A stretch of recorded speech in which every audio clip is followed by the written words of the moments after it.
पिछले कई दिनों से कोविड 19 का नया वेरिएंट ओमिक्रॉन हेडलाइंस में है, जो सबसे पहले साउथ अफ्रीका में मिला है। इसके केसेस लगभग 13 देशों में पहुंच चुके हैं और कई देशों ने बाहर से आने वाले लोगों के लिए अपने दरवाजे बंद करना शुरू कर दिया है।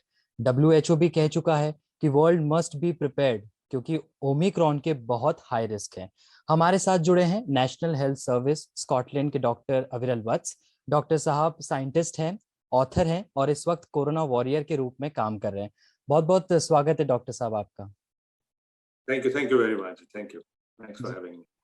जी ओमिक्रॉन को लेकर सबसे पहले जो सवाल है मेरा, वो मैं ये जानना चाह रहा हूँ कि इसका खतरा कितना बड़ा है, कितना रियल है, और इस जी वेरिएंट को जो वेरिएंट ऑफ कंसर्न का लेबल दिया है, ये क्यों दिया है? जी। जी देखिए, पहले तो मैं इस पे आता हूँ। इसको वेरिएंट ऑफ कंसर्न किसे कहते हैं? वेरिएंट ऑफ कंसर्न वो होता है जिसमें कि जब किसी भी वेरिएंट के जीनोम में, जेनेटिक मटेरियल में ऐसी चेंजेस आ जाएं जो कि या तो उसकी फैलने की तीव्रता पे असर करें, जो उसको ज्यादा तेज करें, या फिर वो बीमारी घातक ज्यादा करने का जो एरिया होता है जीनोम में, उसमें बदलाव आ जाए, या उस एरिया में बदलाव आ जाए जिससे कि हम डायग्नोस्टिक टेस्ट को वो बचकर निकलता हो, या हम्म। ऐसे एरिया में बदलाव आ जाए जो कि वैक्सीन की इम्यूनिटी या वैसे जो इम्यूनिटी मिली होती है उससे, उसमें बचने में, उसको चकमा देने में वो जो एरिया है जीनोम का वो हेल्प करता हो। अगर इन 3-4 एरियाज में जब म्यूटेशंस आती हैं तब हम्म। फिक्र बढ़ जाती है और उसको हम वेरिएंट ऑफ कंसर्न कहना शुरू कर देते हैं। इस हम्म। केस में, ओमिक्रॉन के केस में बिल्कुल यही हुआ है। 30 से ज्यादा म्यूटेशंस पाई गई हैं अलग अलग इलाकों में। हम्म। और इसका जो जो खतरा है वो अभी हमें पूरी तरह मालूम नहीं है। To to tell you frankly, अभी इसकी रिसर्च होनी है। हम्म। तो अभी इस पे सिर्फ हम कहें कि कंसर्न बढ़ाया गया है कि इसमें पॉसिबिलिटी है, पोटेंशियल है हमें खतरा बढ़ाने की, क्योंकि इसमें सडनली केसेस साउथ अफ्रीका में काफी बढ़ गए और डेल्टा को ही रिप्लेस करने लग गया, तो ऐसी चीजें देखने को मिली। तो अभी अगले 4 से 6 हफ्ते में और रिजल्ट्स आएंगे लैब रिजल्ट्स के, तब हमें पुख्ता जानकारी मिलेगी कि इसका एक्चुअली में खतरा कितना है। अभी तो इसका पोटेंशियल है कि ये हमें काफी तकलीफ दे सकता है। ओके।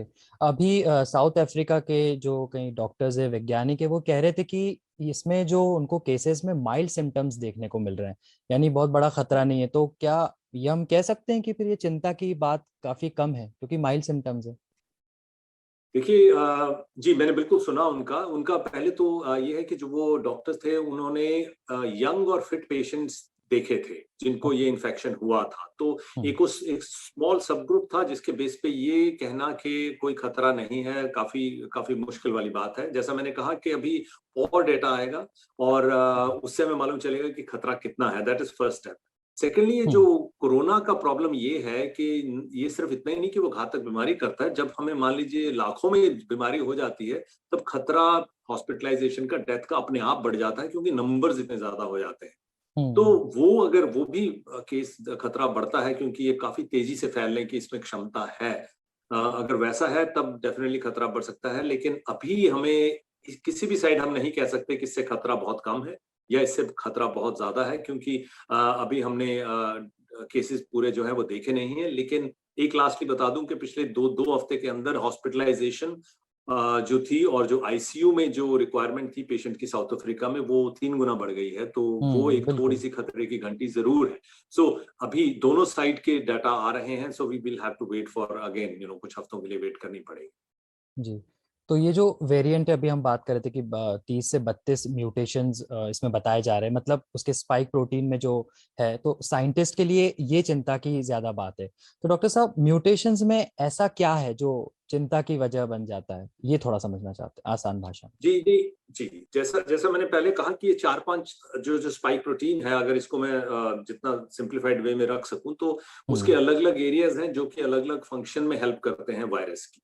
हम्म। तो जैसे एक एरिया है जो कि बॉडी के सेल्स के साथ ज्यादा स्ट्रांगली चिपकने में हेल्प करता है। अगर उसमें म्यूटेशन आते हैं, जैसा कि हमने डेल्टा में पाया था, तो उसकी जो जो जो हम कहें कि जो जो ट्रांसमिशन है वो बढ़ जाता है, क्योंकि वो एक बार अंदर जाकर वो इफेक्ट ज्यादा कर सकता है।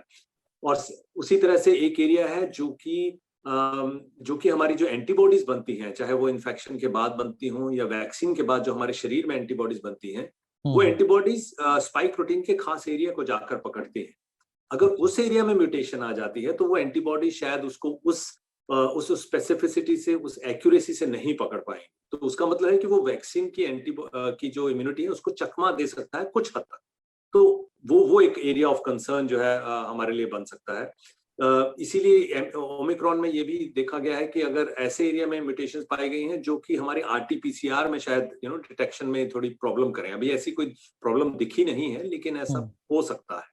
तो वो फिर again that becomes an area of concern. तो ये म्यूटेशंस का मेन कारण है कि जो हमें चिंता कर रहे हैं, और ये इनका नंबर जो है वो काफी ज्यादा है। डेल्टा के हिसाब से इसका नंबर बहुत ज्यादा है। तो वो और डेल्टा का हमने हशर देख लिया, इंडिया में देखा और बिल्कुल पूरी बिल्कुल। दुनिया में देखा, तो उसके चलते साइंटिस्ट में ये जो चिंता थी वो एकदम बढ़ गई। ओके, तो अभी इसके क्या सिम्टम्स बताए जा रहे हैं, और ये भी बताइए कि वो कितने खतरनाक हो सकते हैं? अभी जैसा मैंने पहले कहा, सिम्टम्स अभी कोई नया सिम्टम इसका उभर कर नहीं आया है कि जो पुरानी जो जो वेरिएंट्स थे उनके अलावा वही खांसी, बुखार, शरीर का दर्द रहना, डायरिया, सांस फूलना, all those symptoms are still there, the same ones. कोई नया नहीं उभर कर आया है। अगेन ये बहुत अर्ली डेज है।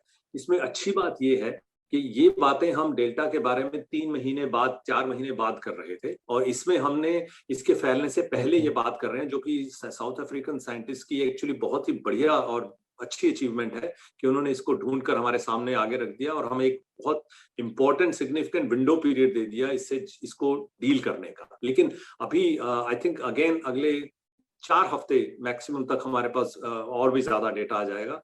क्विकली इजराइल का एक डेटा भी आया जिसमें कहा है कि शायद वैक्सीन अभी इफेक्टिव होंगी इसके against. Again it's a very preliminary data, but अभी वही स्थिति में है हम, बहुत इनिशियल स्थिति में।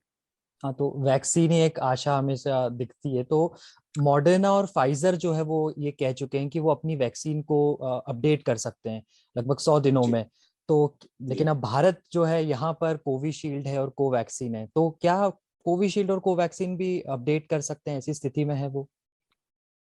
जी हाँ, पहले तो जैसा मैंने अभी कहा कि इजराइल का जो डेटा है उसमें बता रहे हैं कि वो वैक्सीन और बूस्टर 2+1 जो सिस्टम है उसमें 90% प्रोटेक्शन दिख रही है ओमिक्रॉन के अगेंस्ट इन्फेक्शन की, और सिमिलरली हॉस्पिटलाइजेशन और डेथ्स की भी सिमिलर नंबर्स की है, जो कि अच्छी प्रोटेक्शन है। अब ये डाटा अभी एज ए प्रिलिमिनरी है, अभी इसके बारे में बहुत क्वेश्चंस उठ रहे हैं, so we don't know yet, लेकिन ये हेल्थ मिनिस्ट्री का डेटा था। जो आपने सही कहा, एमआरएनए वैक्सीन जो है उनको अपडेट करना, क्योंकि वो टेक्नोलॉजी ऐसी है, उनको अपडेट करना बहुत आसान है, रिलेटिवली इजी है, वो कर पाएंगे। लेकिन जो फुल वायरल लोड वाली जो कोवैक्सीन है फॉर एग्जांपल, उसको अपडेट करना बहुत चैलेंजिंग होगा, वो नहीं हो पाएगा। लेकिन ये भी साथ में है कि जो इम्यूनिटी बनती है फुल वायरल वाली वैक्सीन, जो वैक्सीन है जैसे कोवैक्सीन है, वो थोड़ी डिफरेंट भी हो सकती है। वो मे भी वैसे ही इफेक्टिव हो कि हमें एमआरएनए की वैक्सीन के बराबर की इफेक्टिव हो, वो टाइम विल टेल। तो लेकिन जो अभी की बेसिक इम्यूनिटी लोगों की बनी हुई है 2 डोज के बाद, उससे अभी प्रोटेक्शन हमें मिलेगा। उसकी जो एफिकेसी है थोड़ी 10-15% कुछ प्रतिशत कम हो सकती है, लेकिन ऐसा नहीं है कि वो जीरो हो जाएगी। That will be very very unlikely. तो बूस्टर के बाद जो एफिकेसी है फिर से 90% हो रही है, हमने देखा है डेटा में। तो अगर हम बूस्टर्स भी रोल आउट कर देते हैं इंडिया में, that is going to be hugely protective. लेकिन जो वैक्सीन की अपडेट होगी कोवैक्सीन की, वो थोड़ा थोड़ा चैलेंजिंग हो जाएगा, लेकिन उसकी जरूरत पड़ेगी नहीं पड़ेगी, that it remains to be seen. लेकिन हमारा शायद बूस्टर से काम चल सकता है। Okay, thank you so much doctor Quint Hindi से बातचीत करने के लिए। आपका बहुत बहुत शुक्रिया। My pleasure. Thank you for having.